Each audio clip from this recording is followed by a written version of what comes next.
அனைவருக்கும் வணக்கம். நான் ஆல்ரெடி மியூச்சுவல் ஃபண்ட்ஸில், ஷேர்ஸில், கோல்டில் அந்த மாதிரி வேரியஸ் ஸ்கீம்ஸில் இன்வெஸ்ட் பண்ணியிருக்கேன்.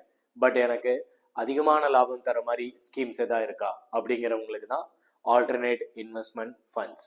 இது செபி அப்ரூவ் பண்ணின கம்பெனிஸ் தான் பண்ண முடியும். உதாரணத்துக்கு நிறைய மியூச்சுவல் ஃபண்ட் கம்பெனிஸை நிர்வகிக்கிற ஏஎம்சிஸ், அதாவது அசட் மேனேஜ்மெண்ட் கம்பெனிஸ் இது பண்ணலாம். அது போக நிறைய ப்ரைவேட் இன்வெஸ்ட்மெண்ட் கம்பெனிஸ் வந்து செபியில் லைசன்ஸ் வாங்கி இந்த மாதிரி ஆல்டர்னேட்டிவ் இன்வெஸ்ட்மெண்ட் ஃபண்ட்ஸை ரன் பண்ணுறாங்க. உதாரணத்துக்கு இப்போ இன்னைக்கு பார்த்தீங்கன்னா எக்கனாமிக் டைம்ஸில் வந்துட்டு ஒரு மிகப்பெரிய கம்பெனி வந்து ப்ராப்பர்ட்டி ரிலேட்டடான இன்வெஸ்ட்மெண்ட்ஸ்க்கு ஒரு 1500 கோடி கலெக்ட் பண்ணி ஆல்டர்னேட் இன்வெஸ்ட்மெண்ட் ஃபண்ட் ஸ்கீமில் இன்வெஸ்ட் பண்ணி ரிட்டர்ன்ஸ் கொடுக்குறாங்க.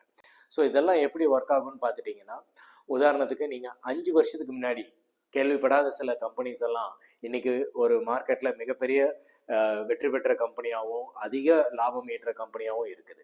உதாரணத்துக்கு பார்த்தீங்கன்னா எலக்ட்ரிக் வெஹிக்கிள் கம்பெனிஸ் பார்க்கலாம். அதே மாதிரி AI companies, artificial intelligence companies, then drone companies. So அதே மாதிரி பழைய சாஃப்ட்வேர் கம்பெனிஸ் புது டெக்னாலஜி மூலியமா இன்னைக்கு விஸ்வரூபமாக மிகப்பெரிய லாபம் ஈட்டுறாங்க. ஸோ அப்போது இந்த மாதிரி கம்பெனிஸ் எல்லாம் ஆரம்ப காலத்தில் இல்லைன்னா அவங்களோட புது இனோவேட்டிவ் ஐடியாஸ் வந்து அந்த ஐடியாஸில் ஒரு பெரிய முதலீடு பண்ணி அந்த ஒரு 3-4 வருஷம் வளர்ச்சி பெற்று அது மார்க்கெட்டுக்கு வர்றதுக்கு முன்னாடியே இந்த ஆல்டர்னேட்டிவ் இன்வெஸ்ட்மெண்ட் ஃபண்ட்ஸ் கம்பெனி என்ன பண்ணுறாங்கன்னா அந்த கம்பெனியில் போய் அந்த கம்பெனியோட கவர்னன்ஸ் யார் நிர்வகிக்கிறாங்க, அவங்களோட சிஇஓ என்ன, சிஎஃப்ஓ என்ன, அவங்களோட ரிசர்ச் டீம் எவ்வளோ ஸ்ட்ராங்காக இருக்குது, ப்ராடக்ட் என்ன ஸ்ட்ராங்காக இருக்குது, இதுக்கு மார்க்கெட்டில் நாளைக்கு வந்து மிகப்பெரிய வரவேற்பு இருக்குமா, அந்த மாதிரி எல்லாம் கம்ப்ளீட்டாக அனாலிசிஸ் பண்ணி அதுக்கான நிறைய பேராமீட்டர்ஸ் இருக்குது அசஸ் பண்ணி இவங்க முன்கூட்டியே அந்த பணத்தை அந்த கம்பெனிஸில் இன்வெஸ்ட் பண்ணுறாங்க. ஸோ அப்போ அந்த இன்வெஸ்ட் பண்ணும்போது என்ன ஆகுதுன்னா அவங்களுக்கு மிகப்பெரிய வளர்ச்சி, அதாவது 2 மடங்கு 3 மடங்குன்னு வளர்ச்சிக்கு அதிகமான சான்ஸ் இருக்குது. அதுக்கு இவங்க நிறைய ரிசர்ச்சஸ் பண்ணி அதுக்கு இவங்க கை தேர்ந்தவங்களா இருக்கிறாங்க. அதனால தான் இந்த மிகப்பெரிய வெற்றியை லாபத்தை கொடுக்க முடியுது.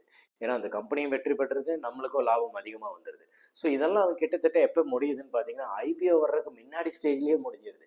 ஒரு ரீட்டைல் கஸ்டமர்ஸ் மார்க்கெட்டில், ஷேர் மார்க்கெட்டில் வந்ததுக்கப்புறம் ஒரு கம்பெனியில் வந்து நான் போய் முதலீடு பண்ணுறதை விட இவங்க கம்பெனி ஆரம்பித்து அந்த கம்பெனியோட க்ரோத்லேயே இவங்க பங்கேற்று அந்த கம்பெனியோட மிகப்பெரிய லாபம் ஈட்டினதுக்கப்புறம் மார்க்கெட் வரக்கு முன்னாடி இவங்க சம்பாதிச்சிடறாங்க. ஸோ இந்த மாதிரி ஆப்பர்ச்சுனிட்டிஸில் என்னென்னா உங்களுக்கு அதிகமான லாபம், மிகப்பெரிய லாபம் காத்துட்ருக்கு. ஆனால் மிகப்பெரிய ரிஸ்க்கும் இருக்குது.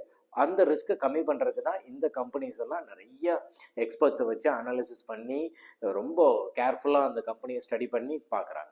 அதை தாண்டி எஸ் இவ்வளோ ஸ்டடி பண்ணி இவ்வளோ லாபம் நம்மளுக்கு கிடைக்குதுன்னு நம்ம இன்வெஸ்ட் பண்ணுறதுக்கு ரெடியாக இருந்தாலும் மறக்காமல் ஒரு விஷயம் ஞாபகம் வச்சுக்கணும், கண்டிப்பாக இதில் ஒரு விதமான ரிஸ்க் இருக்குது. பட் இதெல்லாமே செபி ரெகுலேஷனுக்குள்ளே வரதுனால பயப்பட தேவையில்லை. கால்குலேட்டிவ் ரிஸ்க் எடுத்திங்கன்னா நீங்கள் சம்பாதிக்கலாம். ஸோ இதுக்கு மிகப்பெரிய ஒரு பெஞ்ச்மார்க் என்னன்னு பார்த்துட்டிங்கன்னா மினிமம் இன்வெஸ்ட்மெண்ட் வந்து இந்த ஆல்டர்னேட்டிவ் ஃபண்ட்ஸ்க்கு வந்து பார்த்தீங்கன்னா 1 கோடி. பட் இந்த 1 கோடி போடுறவங்களுக்கு எவ்வளோ சீக்கிரம் பணம் மல்டிப்ளை ஆகும்னு பார்த்தீங்கன்னா மற்ற எல்லா அசட் கிளாஸஸ், நீங்கள் நார்மலாக ஒரு ஈக்விட்டி ஷேர்ஸை வாங்குறதோ இல்லை மியூச்சுவல் ஃபண்ட்ஸ்லையோ இல்லை கோல்டுலையோ இல்லைன்னா ஒரு ரியல் எஸ்டேட் வாங்குறத விட இதில் சீக்கிரமாக பணத்தை மல்டிப்ளை பண்ண முடியும். ஸோ உங்களுக்கு அதிகமான லாபம் ஈட்டணும், நீங்கள் இந்த மாதிரி ஒரு ஆல்டர்னேட்டிவ் இன்வெஸ்ட்மெண்ட் ஃபண்ட்ஸில் இன்வெஸ்ட் பண்ணணும்னு நினச்சிங்கன்னா தாராளமாக எங்களை காண்டாக்ட் பண்ணலாம். இதுக்கான முழு விவரங்களை, எப்படி இது சாத்தியம், இது எப்படியெல்லாம் ஒர்க் ஆகுது, இதுக்கான ஃபண்டமெண்டல் அனாலிசிஸ் என்ன அப்படிங்கிறதெல்லாம் டீட்டெயிலாக கொடுக்கறதுக்கு நாங்கள் தயாராக இருக்கோம். For more details on any of your financial planning or investment ஸ்ட்ராட்டஜிஸ்னால் நீங்கள் வந்து விபி அபண்டன்ஸை காண்டாக்ட் பண்ணலாம்.